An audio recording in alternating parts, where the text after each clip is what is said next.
പാർട്ടിയുടെ മാനദണ്ഡങ്ങൾക്ക് വിധേയമായി കൂട്ടായ തീരുമാനത്തോടെയാണ് മേയറെയും ഡെപ്യൂട്ടി മേയറെയും തെരഞ്ഞെടുത്തതെന്ന് എറണാകുളം ജില്ലാ കോൺഗ്രസ് അധ്യക്ഷൻ മുഹമ്മദ് ഷിയാസ്.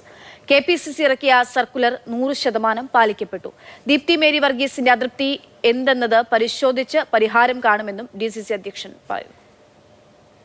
മേയർ സ്ഥാനാർത്ഥി എന്ന നിലയിലേക്ക് വലിയ രീതിയിൽ പ്രതിസന്ധികളും ഒരു പൊട്ടിത്തെറികളും ഒക്കെ ഉണ്ടാകുന്ന ഒരു സാഹചര്യം ഉണ്ടായി. ഇപ്പോൾ മേയറിലേക്ക് എത്തി നിൽക്കുന്നു. ഇപ്പോഴും ഒരു പൊട്ടിത്തെറിയുടെ ഭാഗമായിട്ടാണോ ഒരു മേയർ പ്രഖ്യാപനം വന്നിരിക്കുന്നത്? ഒരു പൊട്ടിത്തെറിയുമില്ല, പ്രതിസന്ധിയുമില്ല. ഞങ്ങൾ വളരെ പാർട്ടിയുടെ മാനദണ്ഡങ്ങൾക്ക് അനുസൃതമായി വളരെ സിമ്പിളായിട്ടാണ് ഈ മേയറെയും ഡെപ്യൂട്ടി മേയറെയും എല്ലാം തിരഞ്ഞെടുത്തത്. ഒരാൾ മാത്രമല്ല തീരുമാനം എടുക്കുന്നത്. പാർട്ടിയിൽ ഒരുപറ്റം നേതാക്കന്മാർ എടുക്കുന്ന കൂട്ടായ തീരുമാനമാണ്. 100% പാർട്ടിക്കും അതുപോലെ ജനങ്ങൾക്കും വിധേയമായി നിന്ന് പ്രവർത്തിക്കാവുന്ന ആളുകൾ തന്നെയാണ് വന്നിരിക്കുന്നത്.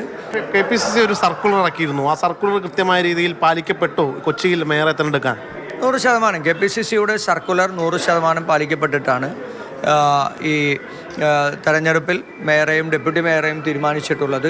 ദീപ്തി മേരി വർഗീസ് മാതൃഭൂമി ന്യൂസിനോട് പറഞ്ഞൊരു കാര്യമുണ്ട്, സർക്കുലർ പാലിക്കപ്പെട്ടിട്ടില്ല എന്നതാണ് മനസ്സിലാക്കാൻ കഴിയുന്നത്. ദീപ്തി മേരി വർഗീസും കൂടി ഉൾപ്പെടെയുള്ള കോർ കമ്മിറ്റിയാണ് ഈ തീരുമാനങ്ങളെല്ലാം എടുത്തതും ഈ തീരുമാനങ്ങളുടെ ഭാഗമായി ഈ 2 ദിവസക്കാലം ആ ചർച്ചകളിലെല്ലാം പങ്കെടുത്തത്.